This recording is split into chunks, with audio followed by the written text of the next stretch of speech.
You are listening to the Final Say Radio Show, a Rappaport Media production, with your host Brett Rappaport and co-host John Rappaport. John, I want to welcome our two very important guests to the Final Say Radio Show. And I think first I got to say, anyone who supports Israel and anyone who supports liberty and the good things that are going on in that part of the world, because there aren't many, is certainly a friend of our program, and we certainly welcome these two to our program. We have Reverend Nowlin and Kaatee, and they are with the Hawaiian-Israel Alignment. And I just want to say, first of all, welcome to the program. You're speaking with Brett and John Rappaport, who we had a wonderful time spending several weeks, about 2.5 weeks in Israel very recently. And it's evident, having spent so much time there and going all over Israel, how vital it is that we understand the issues and how important it is for us here back in the United States to be supporting her. And not only do I welcome, but I really thank you for the work that you two do. Aloha, and it's a pleasure. It's a pleasure to be with you also here today, and talking about the need of Israel, the help of Israel. Yeah, John, are you there? I am. So first, Noli and Kaatee, I have to say that I love you guys. I mean, we don't know each other very long, but we love you too. You know, sometimes you just meet somebody who's a true kindred spirit, salt of the earth people, where it's almost inappropriate to throw your arms around and hug somebody as soon as you want to. And you're two of those people. And thank you so much.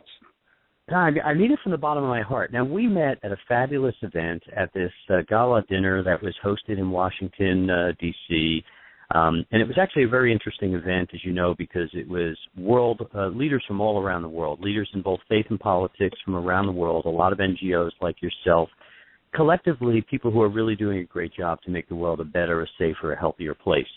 And surrounded by a sea of fascinating people and leaders. There were 4 or 5 people there who are contenders to be president of the United States next. And yet, among all those people, you two really stood out. And first, it was because I saw this logo, and I have to describe this, and people will see it when we do a cutout of this interview.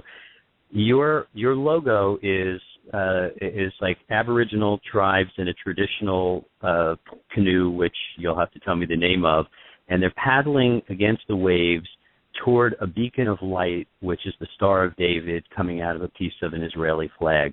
It is one of the most moving things I've ever seen on the back of anybody's business card without the use of words. So and it speaks so much volumes of what you guys stand for. So the first question I have to ask you is, who came up with that logo, and what does that logo say about your organization and its purpose and your goals and ambitions for your organization? Go ahead, Kaatee.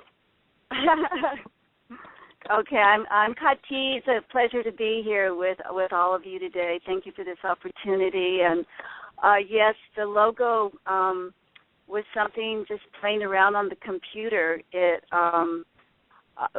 This speaks clearly what our goal is here, is to bring support to Israel from all the indigenous people of Hawaii and of Polynesia, and from the Christians to the political people and the indigenous people.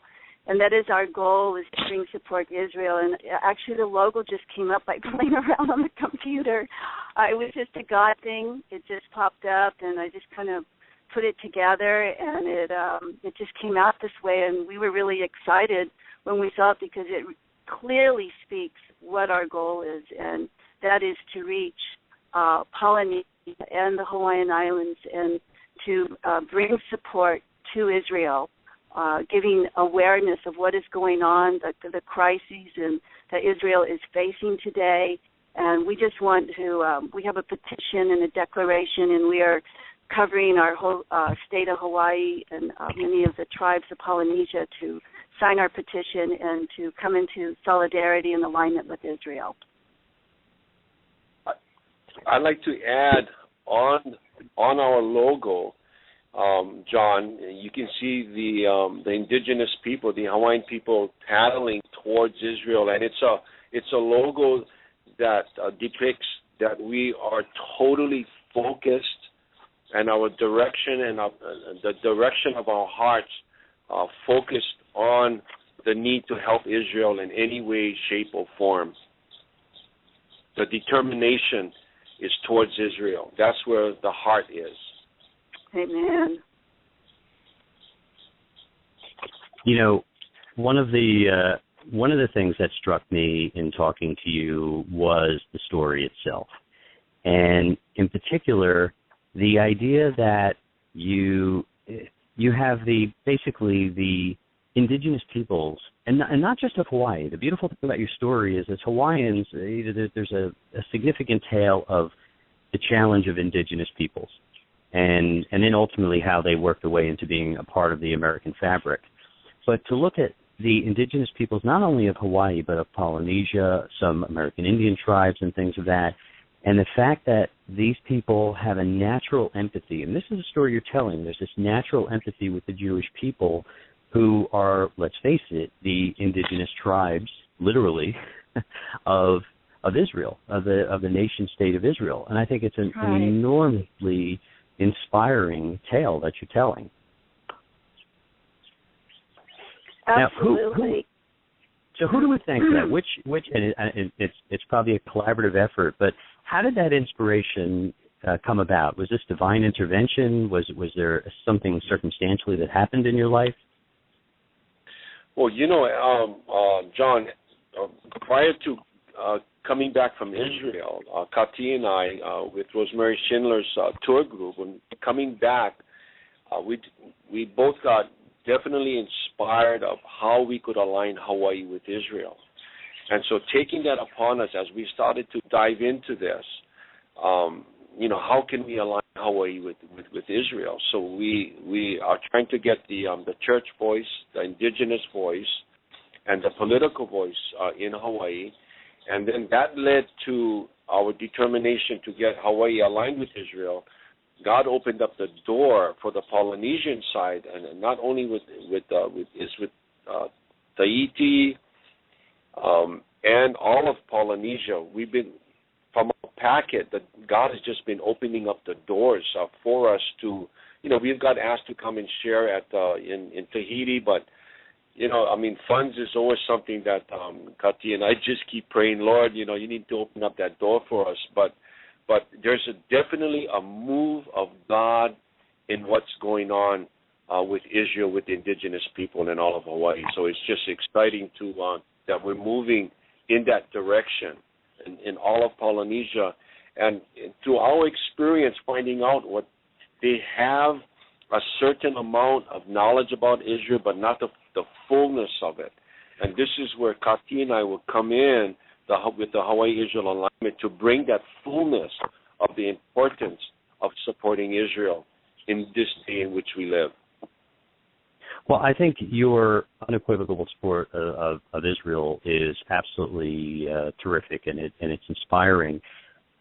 When you talk to the indigenous tribes yourself, because you guys, let's face it, you guys are evangelists. You're out there, you have a great story to tell, and you're telling the story.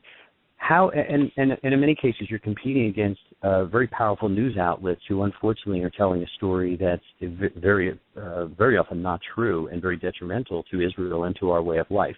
How are you finding the reception? Is this something people seem to naturally, do they get it quickly, or do you really have to go into great depth to explain the story? And what is the message that really seems to resonate, particularly with the indigenous people, to feel a kindred spirit with Israel? When we met with the king of Tahiti here in Oahu, they already are tied to Israel. He had a huge tattoo of the Star of David on his belly. It's their culture to have tattoos because it tells their history, their story. And the king of Tahiti has a tattoo on his belly of the Star of David. Their coin that they have just come out with has the Star of David on their money system. And I personally asked him, I go, what is your connection? They pray to Jehovah, they pray to Yahweh. And I was just like completely taken back when I heard this and observed this with my own eyes and hearing it with my ears. And the king said that their language was very much like the Hebrew language, and that they believe that they're from the tribe of Judah. And so for us, I mean, it was just like an easy thing to share Israel because they already feel a connection deep in their spirits. And so we just are coming alongside. They were very open. When we get a declaration ready, they would be.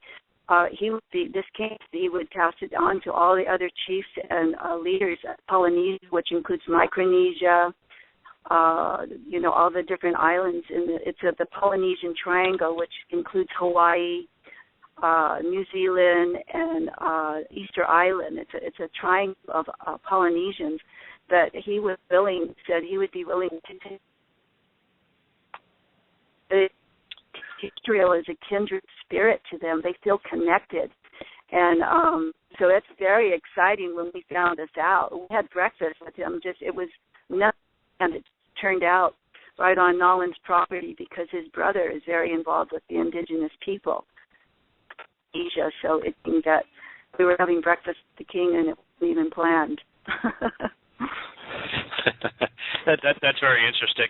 I have to say, when I look at Israel, I think of, just beyond it being the Jewish state and homeland, I see it as really one of the rare places in the Middle East, in an entire region, where you really do have religious freedom, meaning that any religion can go to Jerusalem and not only go to all these incredible sites, but they could practice, for the most part, unless you go to the Temple Mount, which is a little bit more restrictive and out of our control at the moment, but you can go and freely enjoy your traditions and spiritualness and learn and participate and have such a wonderful experience.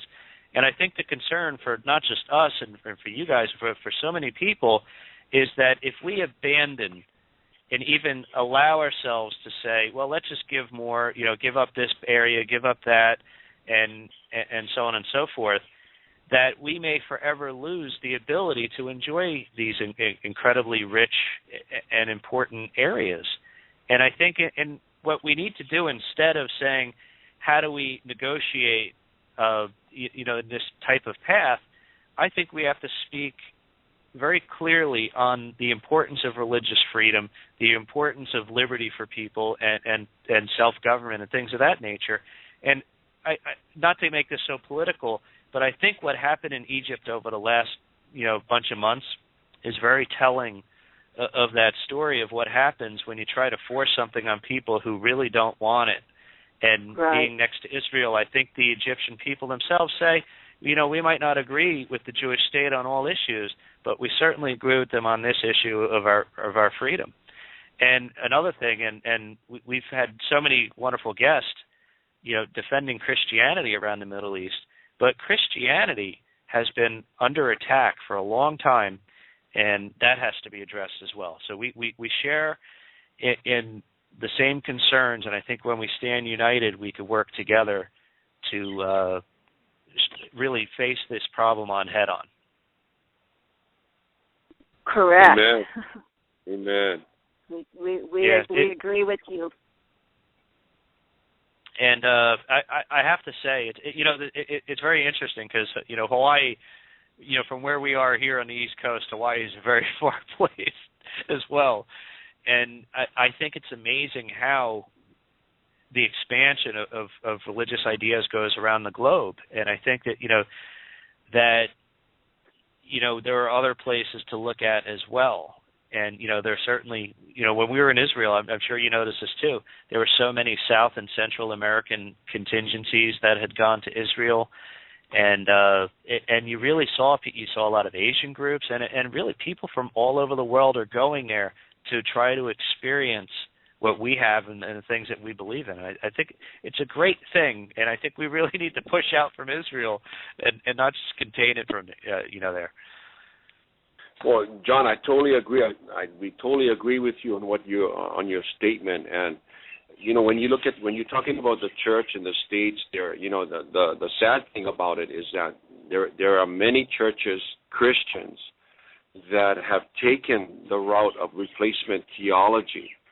And it's a sad thing to see that Christians are thinking along those lines that Israel, the Jewish people, are no longer the chosen people, that the covenant that God made with Abraham is now for the church. And it's a scary thought that so many Christians believe this, and they need to know and be aware that God gave the descendants all of this land to Abraham and promised them, and it would be their inheritance forever. And that's something that we, along these lines of supporting Israel, that the church needs to be aware of, that God has made that covenant, and that covenant still stands today. Well, that's a very good point, and I certainly don't want to mess with God. And I'm a very faithful person, and you don't. It's amazing some of the actions that people take. But I have a question for you, and I think this is very interesting as well. But could you tell us about the support that you're receiving from the American Indians with the various causes that you guys have? Well, we were surprised to find out when we came back from Israel. That's when God put it in our hearts to do the Hawaii-Israel alignment. We did a little bit of research, and we found out that 10 other states in America have already aligned with Israel, and we found out there were 3 American tribes, and we witnessed the Rappahannock Nation while we were in Israel do their alignment with Israel.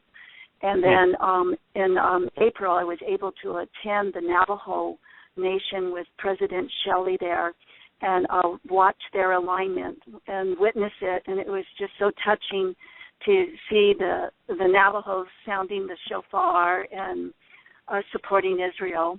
And then also in April, the Crow Nation of Montana has aligned with Israel. And also Jay Swallow is spearheading 39 tribes of Oklahoma to align with Israel. So even though there's a lot of negative forces coming against Israel, there is definitely a move of God going across the earth. And the scripture that comes to my mind is that the first shall be last and the last shall be first. And I believe God is awakening the indigenous people to arise and giving them an opportunity to carry the torch to lead the rest of the Gentile nations to support Israel. And there's a stirring going on in their hearts and their spirits, and it's so amazing to see this happen, because how do they know about Israel? It just is so shocking to me, but there is definitely a deep connection with all of them. And so we are experiencing a great response and with the American Indians. And also we found out just recently in Alaska, there's a pastor up there who's spearheading all the indigenous tribes to align with Israel. So this is clearly a move of God. And then, as I said, 10 states in America have already, that we have found out, have aligned with Israel. So God is speaking to the nations. There's that scripture that there's multitudes in the valley of decision. And right now, I believe the nations are deciding which way they're going to, which stand they're going to take. Are they going to support Israel or turn their backs? And this is our opportunity to take that stand and stand for God's heartbeat and His love for Israel. I think that is so well said. We're gonna have to wrap up here shortly, but a couple of quick things. First, I think it's absolutely beautiful the work that you do, and I think it's such a powerful story. And if told by only one tribe in Hawaii, for example, or it would be interesting and compelling. But when you're now spanning the globe, it becomes a very powerful story, and we want to continue. We're going to welcome you back to the show. It's a story we want to work with you to tell because we think it's very, very important. I want you in the last 40 seconds we have with you. Can you please tell everybody where they could find information and to support the Hawaii-Israeli alignment? Yes, we have a website. It's www.khm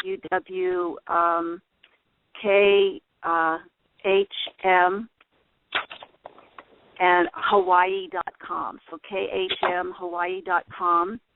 And Nowlin's email is Nowlin Correa at yahoo.com. And mine is Shalom Maui at AOL.com.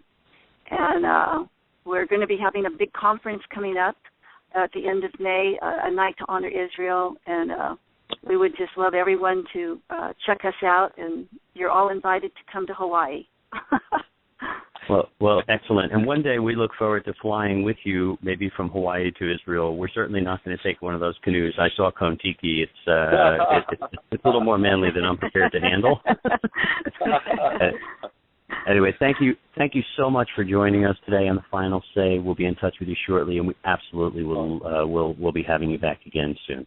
John, God bless you for what you're doing, and thanks again. All right, be well. Thank you. Aloha, right. aloha. Aloha and shalom. Take care, both of you. Bye-bye.